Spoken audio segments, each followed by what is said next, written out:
get started. If you can please stand for the pledge. I pledge allegiance to the flag of the United States of America, and to the republic for which it stands, one nation, under God, indivisible, with liberty and justice for all. Okay, Happy New Year to everyone. This is the first Town of Riverhead Planning Board meeting of 2019. Today is Thursday, January 3rd.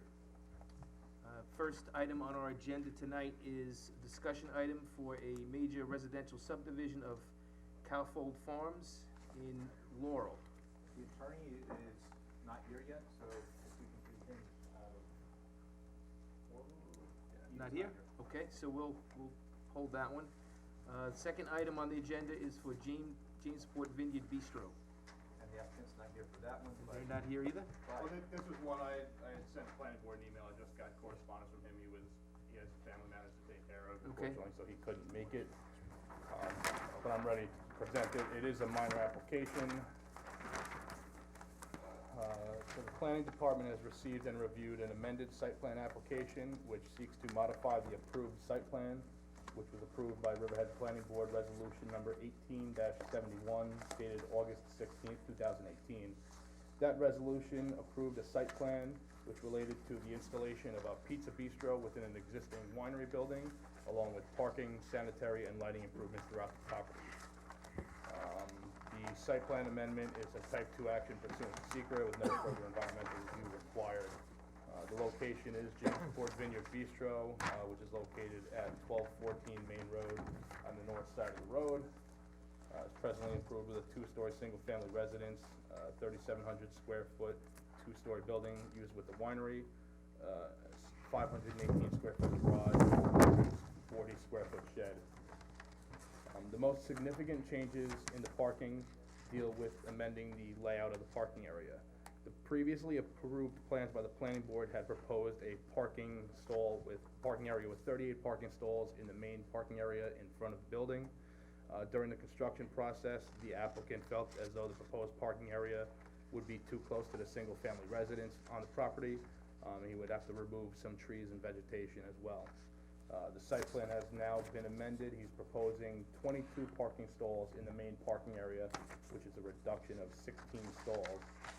The amended site plan also shows an unimproved overflow parking area on the eastern side of the parcel, which shows 46 non-delineated stalls, but it does demonstrate that they are the proper size to comply with the town code. It is noted that the proposed uses only require 17 parking stalls. As I stated, the previously approved site plan had approved 38 stalls, which exceeded the minimum requirements of the town code. With the main parking area and the proposed overflow area, it is noted that they will have 70 spaces, which is more than 3 times the total required to meet the minimum requirements. There was a minor change to the lighting plan when reworking the parking area. They were originally proposing 4 LED lighting fixtures. They're now proposing 3. The fixtures are still 3,000 degree Kelvin and proposed at a height of 12 feet above grade, which complies with the town code. There is no light trespass onto neighboring properties. It echoed my DOT comments from the original site plan. They had no objection to any of the work that was done on the property as long as it didn't impact the state right-of-way. This application does not, so their comment stands from that previous approval. Being that there's still sufficient parking on the property and they are overparked, staff recommends approval of the project. It can be handled administratively as the original approval was handled administratively. If the board wants, I can prepare a resolution for the next meeting, or if they have any additional questions on the application. Greg, the residence that he was concerned about with the parking being too close, does he own that residence? He does own it, and I believe it is occupied. More trees, less paving, it sounds good to me. Is that on site? Is that the, Yes, it's the existing 2-story frame house on the front of the That's property. owner occupied. Yes. and the parking lot is unpaved? It is a stone driveway. Right. The main parking lot is a stone driveway. The eastern overflow area is unpaved.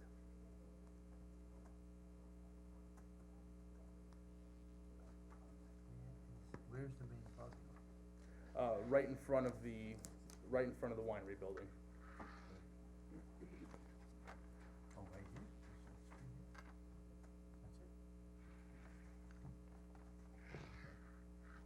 That's it? Okay. I don't have any objections. No. Do you feel the need that you need the applicant to come back and address No. that? No, we could do, I'll prepare an administrative approval resolution at the next meeting. okay, thank you. The attorney, for application, number 1 on the agenda is here now.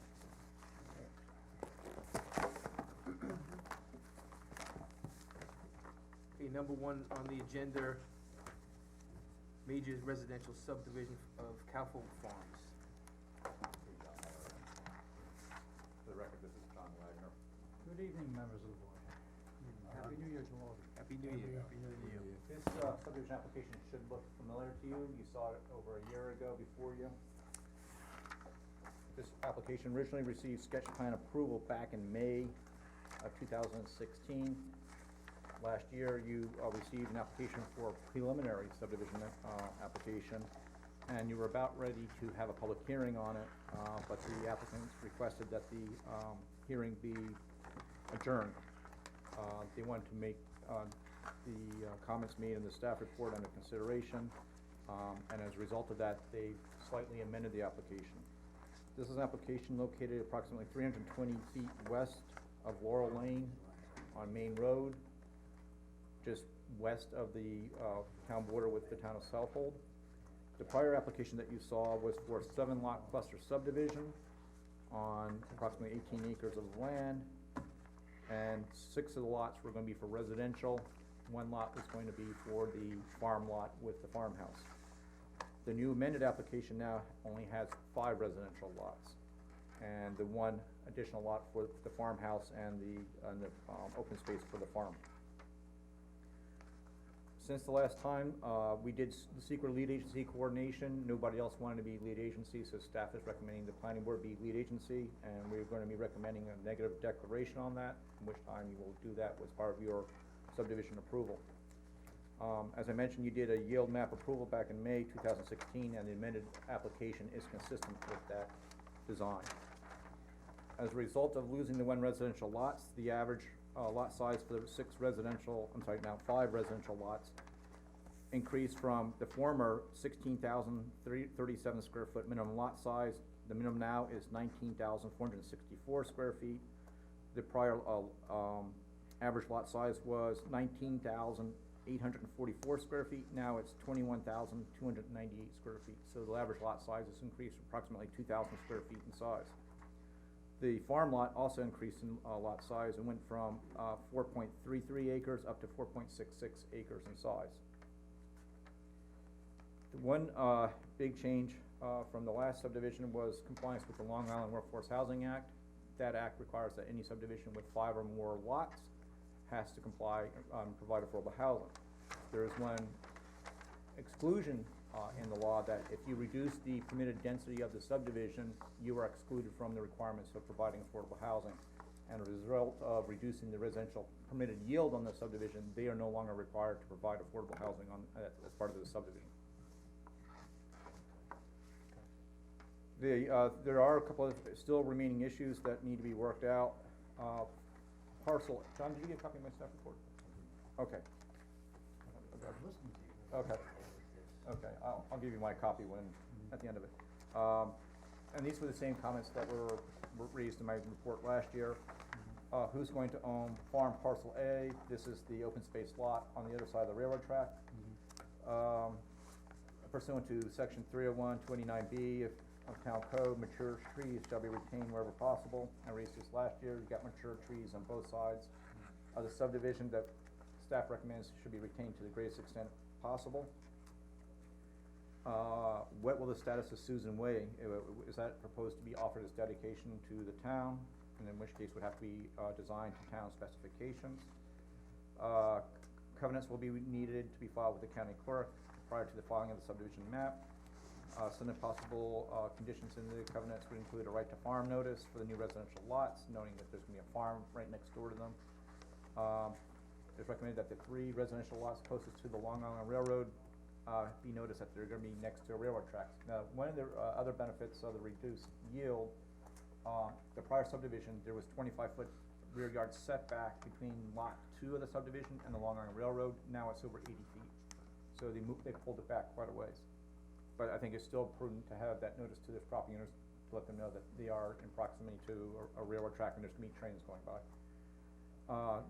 Another recommended condition would be no further subdivision of any of the lots, no sale or transfer of any development rights from the open space, and limit the use of lot 6, which is your farm lot, to be used for agricultural purposes only, and that of course includes having the agricultural house on it. Chapter 229, permit would be required for any soil exportation or importation, and then pursuant to the town code, there is a park fee requirement. One thing that we need to do, and this is all upon the applicant and staff, is that the property is within proximity or within a state ag district.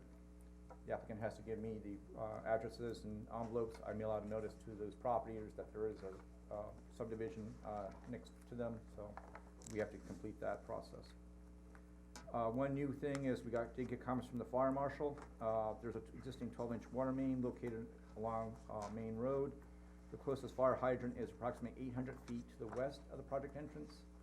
And the fire marshal would like to have one fire hydrant in front of the property by the entrance to the cul-de-sac, and then one additional hydrant within the cul-de-sac. The amended application was referred to Ag Advisory Committee. We'll have to send public hearing notice to the town of Southwold because they are within 500 feet. We did receive comments from the Suffolk County Planning Commission. They determined to be a matter of local determination with 2 comments. And as comments, you do not have to override them, they're not conditions, they're just comments. And the 2 comments are, the town should require that a formalized right to access agricultural reserve portion of the property parcel A be established in perpetuity. And number 2, deed restrictions and covenants should be placed on the ag reserve so as not to prohibit any residential structures, and also to advise future residents that the agricultural reserve exists and that those lots may be subject to the noise and fugitive dust associated with agricultural activities. We did refer the application to Long Island Railroad. We have not gotten any comments. In my experience, it's rare that we do actually get any comments back. The application is located within, not a historic district, but it did have, when you click on the website for SHPO, New York State Historic Preservation Office, it does have a USN number, which means that there's something of interest on it. So the applicant was required and did submit an application to SHPO, and according to the website, the property includes, quote, a contributing house, barn, 2 small outbuildings, and a non-contributing pole barn. And according to the website, as of June 2nd, 2017, the application status with SHPO was deemed to be closed. So as far as we're concerned, our job and the applicant's job is done as far as SHPO. And the next step is, we have a resolution on for you later today to schedule for a public hearing. Okay, parcel A, so that's gonna be the reserve parcel, correct? Yes, south of the railroad. So what kind of restrictions would be placed on that? Well, Joe and I went over that. His question is whether or not we allow additional barns or things like that, and one thing, I know it's been an issue with us on other ag reserves, or things such as greenhouse locations and things like that. So this is sort of things that we need to consider before we act on the application. Okay, I just pointed out because I think we need to be very clear on it because of past history with other conservation parcels. Jeff and I had discussed that, and I pointed out to him that as part of the agricultural operation there, it seems reasonable that we should have some storage ability on the south side of the tracks and not overburden that crossing that's there. I mean, storage of fertilizer and equipment on that south side, and we're not intending to have any kind of a residence or a type of use down there, only things that are accessory to the agricultural use of that parcel. Are you considering, dedicating to, the density to preserve it? as a Dedicating county? the parcel A, Yeah. had not considered it. If there was some advantage to the applicant, we would consider it, but, I mean, I think it's logical that that parcel should remain tied to the farmhouse parcel on the other side. That's pretty much the way we've laid it out. And by the way, I'll point out that, you know, in case you don't remember the old iteration, we did have 2 proposals for the for the proposed layout as part of the, when we're looking at the yield map and the cluster alternatives. And, cluster alternative one was the one that was selected, and that was also, the Ag Committee was in favor of that as well. It does get the houses away from the road, so it presents more of an agricultural use to the main road traffic. Also allows the applicant to have a farm stand along the road as well, which supports the use even further. It does bring the houses close to the railroad, it's true, but we are gonna have notice to those people. I think they're gonna know what they're getting into, whoever buys there. It's logical to keep the farm parcel tied to parcel A, because that's you have to get back to the railroad tracks. We've allowed for a passageway along the westerly property line, to get vehicles back through there, and ultimately to cross that, right of way over the tracks. John, is this the existing, access to the, I guess it's the east of the property, is that the existing crossing? I believe there is a crossing there. Howard, there is? Yes. So it's assumed that you just continue to use that existing crossing? Right.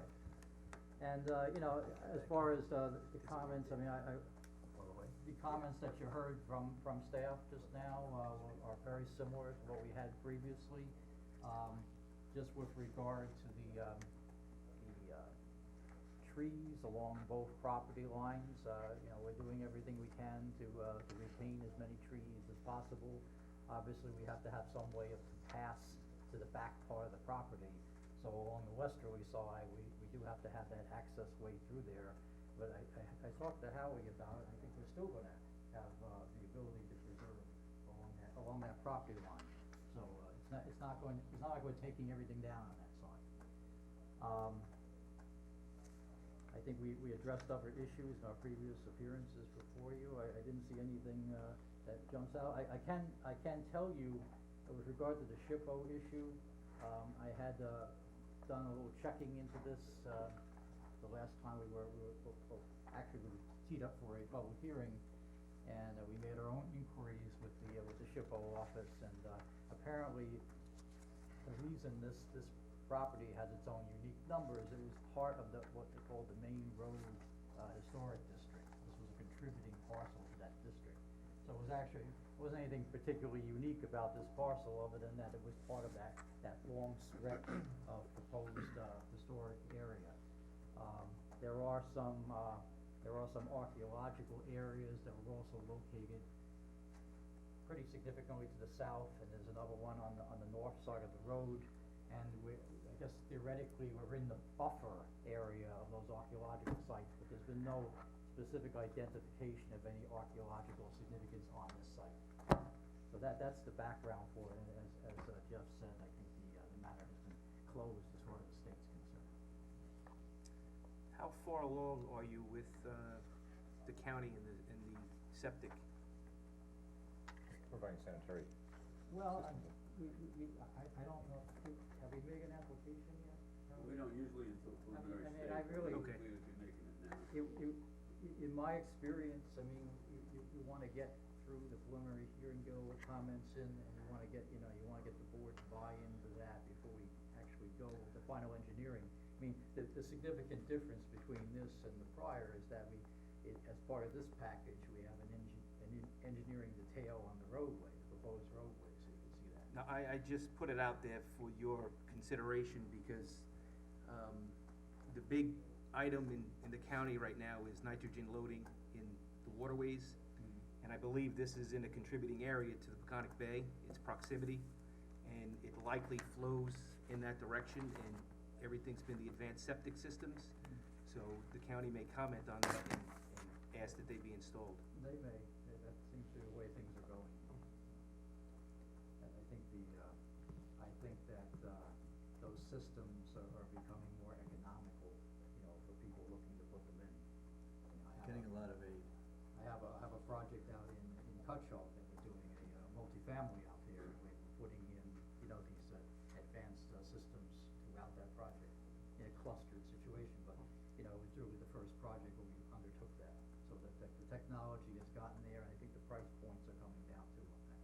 Certainly something we would evaluate.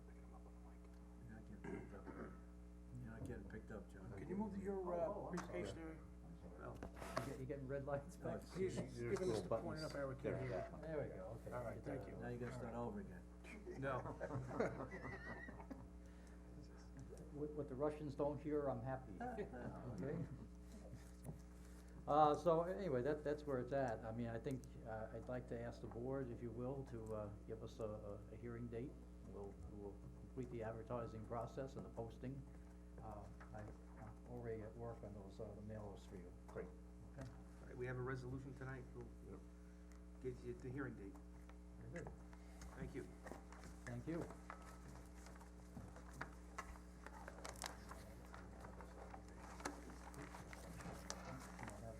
Yeah, I apologize, I should have sent it this way.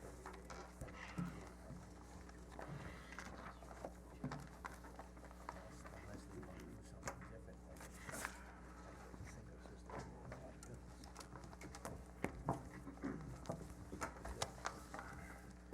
Get it upset. Okay, next item on the agenda, number 3, Juan Diaz lot line modification.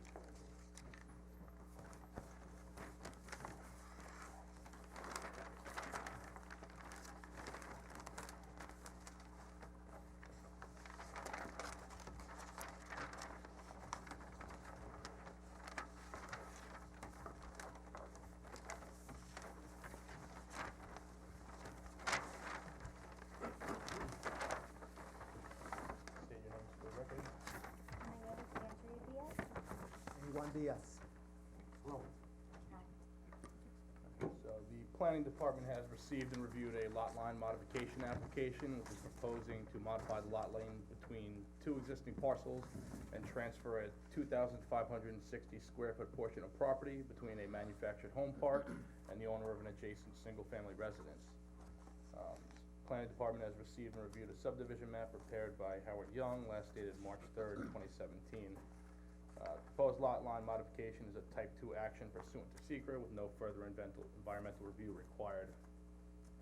The subject parcels are located in the vicinity of Roanoke Avenue and Pulaski Street, as well as on Pondview Road and Franklin Street. The applicant's home is located at 17 Roanoke Avenue, and the manufactured home park is located at 725 East Avenue Extension. On page 2, I've just shown you, highlighted the manufactured home park in red, and the single-family residence is highlighted in green, so you can just gauge where it's located. In terms of conformity with zoning, the applicant's single-family residence parcel is located within the professional business zoning district. Manufactured home park is located within the RA 40 zoning district, which both require a minimum lot size of 40,000 square feet. As the parcels presently exist, the manufactured home park is 65,689 square feet, and the applicant's parcel is 8,349 square feet. If the planning board approves the proposed lot line modification, the manufactured home park will still conform to the lot size requirements of the zoning district, and the applicant's parcel will actually become less non-conforming. On the manufactured home parcel, there is a private right-of-way, which is shown on the map, which traverses the entire length of the manufactured home park from Pondview Road through to Roanoke Avenue. The right-of-way is located, right now, it's entirely on the manufactured home parcel. And it's noted that this right-of-way, it's approximately 10 to 12 feet wide, and it's one-way traffic, with traffic going from Roanoke east towards Pondview Road.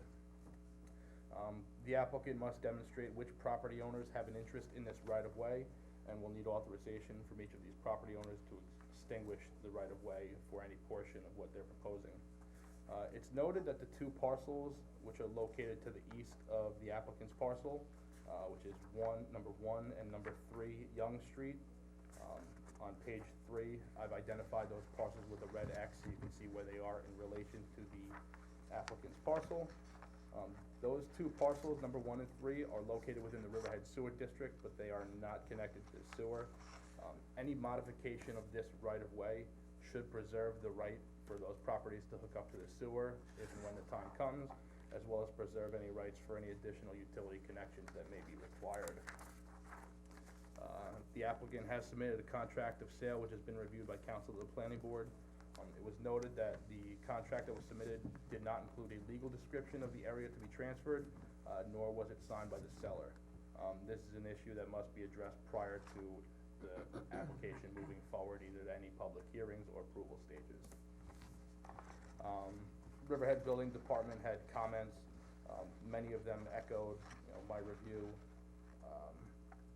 Talked about the sewer connection for 1 and 3, noted that it will require health department approval. I did receive comments from the fire marshal, in a letter dated December 28th, 2018. The chief fire marshal had to comment that the fire apparatus emergency vehicle access road from Roanoke shall not be obstructed and shall be maintained accessible at all times. An approved security gate may be installed. Approved security gate shall be provided with an approved method of emergency operation such as a Knox lock. The application was referred to the Suffolk County Planning Commission and was found to be a matter for local determination. Town Engineering Department reviewed the application and they had no comment based on the fact that there was gonna be no disturbance of the land. Review and comments regarding the title report are pending from the town attorney's office.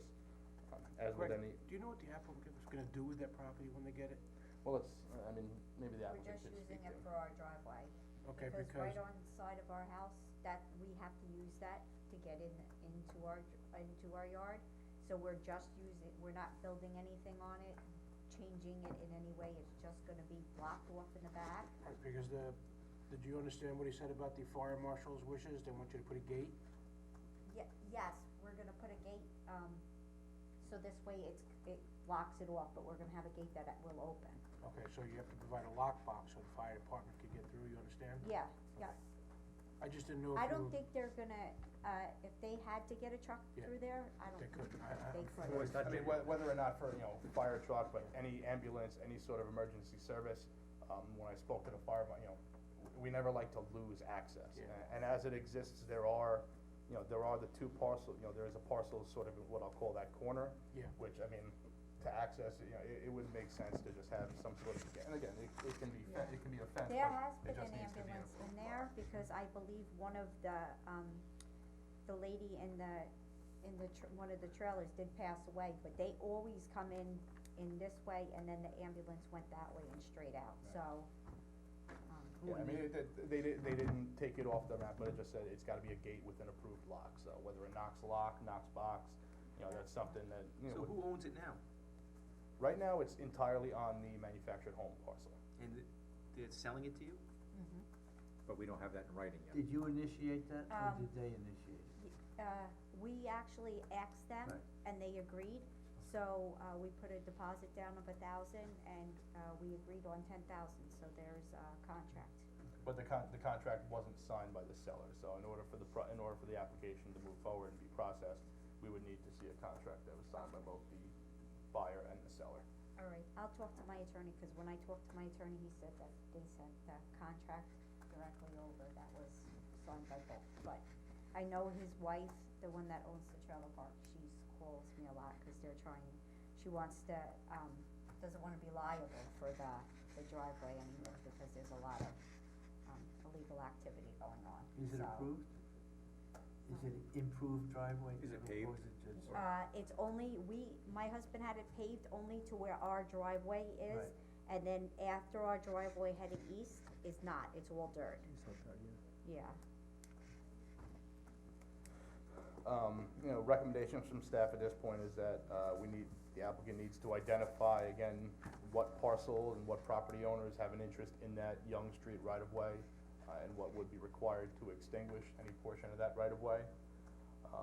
And again, we need to see a signed contract in order to move forward with any. Greg, I think there was a couple other points that they, I'm just curious, did they receive a copy of that report?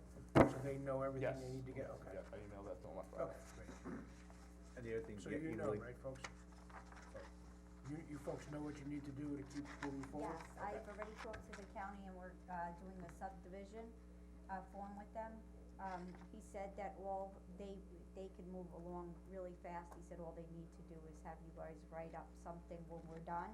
It just says that, you guys agree and they Yeah, they'll need the secret before they'll do anything on health department. Yeah, that'll be done as part of the approval resolution. Yes, I mean, it's considered a subdivision, it will require health department approval. The approved map would need to be filed with the county clerk and real property tax services, you know, so there's a few steps beyond any approvals that would be granted by this board. If you are gonna have a gate, you really need to set it in at least one car length off of Roanoke, cause the last thing you need is to have a gate that's closed and have a car parked. I think they're gonna probably have it towards the back. Yeah, of the property, I think correct? they'd have the gate towards the back, so Yeah, not, they could you still understand not to have a use the gate by driveway. Roanoke, Yeah, okay, cause otherwise you'd be obstructing Blocking. blocking traffic while Oh, you're trying to they get still wanna use their driveway, so it'll be That's probably right. stuck on the back. we just wanted to mostly block it off because when we moved there, we didn't realize that they were doing, drugs. Cause the house behind us they were using as a squatter house, and we didn't know that either. I mean, we knew there was people in there, but I thought they bought it, we wasn't sure. And so then when they would drive through behind our fence, they would do their illegal activity and then drive straight out. So the police were sitting on the other street and didn't realize, who was coming in or out the other way because, Greg, are there any utilities coming off Roanoke Avenue to those two houses that you have marked there? I didn't see any utilities. How are they going. served? We know they don't have sewer, but how do they get all their other utilities? That's Is there something- a sewer line in front? The sewer line is on Roanoke. I don't know. Which side? I'm just worried that if they get the health department may require they tie into sewer.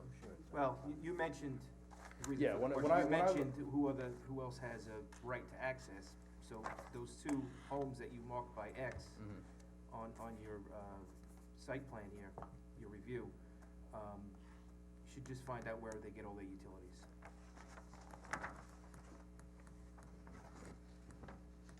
I'm sure a mobile home park is connected to the sewer. I did, our GIS system does indicate that it's full capacity sewer, meaning it's hooked up. Whether or not that's I'm just going by what our GIS system indicates. Yeah, they're all tied into it. Yeah. I mean, that's something that's gonna come out in the health department review. If the health department approves it, we're good, so it's incumbent upon the Well, not applicant to. necessarily for all the utilities, they wouldn't know No, about the other yeah, utilities. right, just for the sanitary, right. Okay. Anything else? He has some homework to do.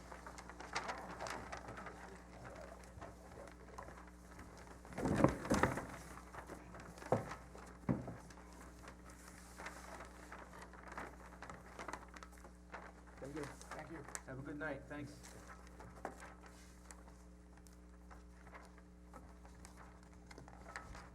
Okay, before we vote on the resolutions, any comments on the resolutions? Any public comments? Okay, resolution number 1. I'll read resolution number 1, the year 2019 for the Riverhead Planning Board, sets a public hearing for minor subdivision of Anthony Golfo and Golfo Development, so moved. Second. Okay, motion made and seconded to approve resolution 2019-1 for a minor subdivision, schedule a public hearing. I have a question. Yes. On my old notes on this, it said that they would submit a new plan, have they? And this was back from September. I made a note that they would submit, It's the same plan? It's the same plan approved by the zoning board of appeals. We were going to the zoning board of appeals, and, we received approval from the zoning board of appeals in November, I guess, or the first meeting of December. Okay. So it's really, it's just an even split of the property, pretty much right down the middle. There's another note that I had that contours had to be shown. You will have contours by the public hearing. Good. From the surveyor. That's fine. Okay, motion made and seconded, schedule a public hearing. All in favor? Aye. Aye. Opposed? Okay, that resolution's approved. Number 2 on the agenda. I'll move resolution 2019-002, major residential subdivision of Colville Farms for the subdivision to set up a public hearing. So moved. Second. Okay, motion made and seconded to approve resolution 2019-2, scheduling a public hearing for a major residential subdivision of Cowfold Farms. All in favor? Aye. Aye. Opposed? Resolution is approved. Okay, any comments from the public on any other matter in front of the planning board? Any public comments? Or staff comment. Or staff? We did receive, pursuant to, the planning board's request, a memo from Vinnie Gaudiello regarding Barclay Earler regarding the storm drainage on Cromer Avenue. I'm just gonna hand that out. I did get the email today, and I responded and included Karen and asked her to get back to the applicant of what the, And as soon as I got that Memo email, I states. forwarded it to Tom Wolpert. okay, that's what I asked, thank you. Yep. And he's recommending the retention of the 4 dry wells on Cromer Avenue. Okay, any public comments? Minutes of last meeting, December 20th, for approval? Second. Motion made and seconded to approve the minutes of December 20th, 2018, all in favor? Aye. Aye. I'd just like to say that I wasn't at the meeting, but I have read the minutes and I approve. Opposed? Thank you. Next meeting date is Thursday, January 17th, 2019, 3 PM. Motion to adjourn. So moved. All in Second. favor? Aye. Good night. Thank you.